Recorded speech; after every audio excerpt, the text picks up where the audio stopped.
Bom dia, terceiro ano, como estão vocês? Eu espero que vocês estejam bem e a gente vai começar a nossa aula de hoje, continuando o assunto de vanguardas europeias, que é muito importante. Eu acho que é o assunto modernismo e as vanguardas, é o primeiro lugar dos assuntos que caem tanto no Enem quanto no SSA. Nos últimos 10 anos, sempre caiu, e ano passado no SSA caíram duas questões de futurismo, duas questões de uma questão de cubismo e uma questão de dadaísmo. Então, no Enem não é diferente. Então, nós estamos nos preparando para isso e hoje a gente vai começar a falar de mais uma vanguarda, que é o dadaísmo e a anti-arte. Como é possível uma obra, um movimento artístico ser anti-arte? Então, vamos começar falando que nessa época a gente estava vivendo entre guerras, certo? A gente falou isso no início, lá quando a gente começou a falar sobre vanguardas, e algumas vanguardas começaram antes da Primeira Guerra, outras se estenderam até depois da Segunda, então basicamente eles estavam vivendo entre guerras. E essa sensação terrível de que alguma coisa ruim pudesse acontecer, e duas coisas aconteceram aqui. A primeira coisa são as pessoas que estavam com uma visão positivista do progresso que a guerra podia trazer com a Revolução Industrial, e outros que estavam pessimistas com relação a isso, e o dadaísmo é os que têm a ideia mais radical do pessimismo, e eles queriam ir contra todo mundo que pensava dessa forma, dessa ilusão. Então, a primeira coisa que eles fizeram era fazer um protesto contra os nomes que eles escolhiam. Surrealismo, porque é sobre a realidade. Porque o expressionismo, porque expressa as emoções. Aí eles, a gente vai escolher um nome também. Então, Tristan Tzara chegou lá no dicionário, ao acaso, Dada, pronto, o nosso vai ser dadaísmo.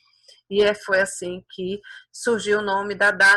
Não era por nenhum significado, até porque nesse dicionário em que ele pegou, Dada significava cavalinho de pau infantil. Então, para eles não tinham o menor interesse em saber qual era o significado. Era uma forma de você criticar essa racionalização o tempo todo da arte, de você criar o tempo todo regras para essa arte. Ele surgiu com um grupo de artistas que estavam refugiados na Suíça. Nessa época, a Suíça era neutra, ela não se envolvia com problemas relacionados às guerras, então muitos artistas estavam na Suíça e se reuniam nesse cabaré chamado Cabaré Voltaire. Eles se reuniam lá, era um tipo de bar, de café, em que as pessoas conversavam muito sobre questões artísticas e intelectuais, eram escritores, pintores e etc. Então eles conversavam bastante lá sobre isso, e com essas discussões e debates acabou surgindo o dadaísmo aí. Então eles protestavam contra a loucura da guerra, e essa loucura da guerra acabou virando uma forma de expressão também na arte. Eles criticavam tanto a sociedade atual como a cultura e a arte existente, como eu falei, primeiramente pela escolha do nome, e as passadas também. Eles eram contra essa ilusão positivista de progresso em relação ao cenário pós-guerra. As pessoas achavam que a guerra ia trazer coisas boas, evolução, progresso, ordem, né? Achavam que isso também ia trazer às pessoas menos corrupção e violência, enfim. Eles dialogavam na sua arte entre o absurdo, a irreverência e a revolta, né, e o inusitado. Então, eles sempre queriam trazer algo que surpreendesse o público e trouxesse uma sensação realmente de mal-estar. Eles eram contra a representação da realidade, óbvio, então aí a gente tem já, eles eram contra totalmente ao realismo e a forma de você representar a realidade, então você vê muitas obras abstratas. Eram contra a arte que se tornava uma mercadoria, um produto para que a elite hipócrita comprasse e dissesse que que gostava da arte e da cultura, né? Ela não busca significados e interpretações e reflexões, porque eles acreditam que a arte por si só já basta, não precisa de ter um significado, de você ficar olhando para essa imagem que vocês estão vendo aí na tela e tentando encontrar um significado para ela. Tá? Então a gente vai ver alguns artistas. Hannah Rock trabalha demais com colagem. Ela fazia montagens inusitadas e tentava criar esses recortes, encaixando minuciosamente para ficar perfeito, em vez de ficar parecendo realmente que foi um recorte. Não, ela queria que fosse perfeito. Então aí você tem um olho é de uma imagem, o outro olho já é de outra foto, o nariz, você tem a boca, o rosto, a pele do rosto é de outra imagem, o cabelo ela substituiu por outro e assim por diante. Aí você tem o corpo, os braços, as mãos, os objetos, enfim.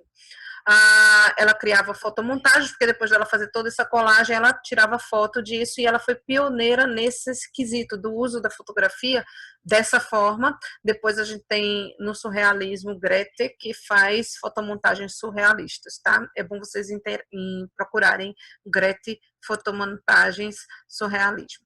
Ela trabalhou as formas e as cores em suas composições e aí a gente pode ver quão perfeito esse encaixe, que num primeiro olhar você nem percebe, você pensa que tem alguma coisa errada, mas você vê um corpo só e você não percebe que tem realmente uma divisão, tá? Então ela tenta fazer o encaixe o mais perfeito possível.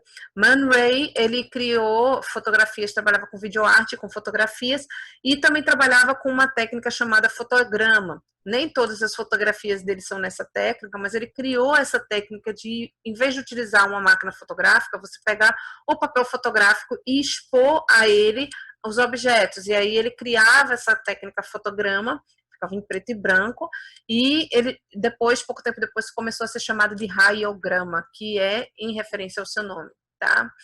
Ele usava a liberdade, a ousadia expressivas e exploração de técnicas e materiais para inovar mesmo. A figura da direita é uma fotografia comum em preto e branco, você tem uma mulher e uma tampa de panela de vidro. E na esquerda você tem alguns objetos expostos em fotograma, tá? Tristan Tzar, ele resolveu defender uma poesia que fosse espontânea e dadaísta. Para isso era necessário total espontaneidade e as pessoas pararem de procurar lógica tradicional nisso. Então, para você ter uma poesia dadaísta totalmente espontânea que representasse sua alma, você deveria escolher um texto que você gostasse, pode ser qualquer texto, tá, gente? Pode ser um livro, um trecho de um livro, uma poesia, ou um artigo de jornal, uma receita de bolo, sei lá.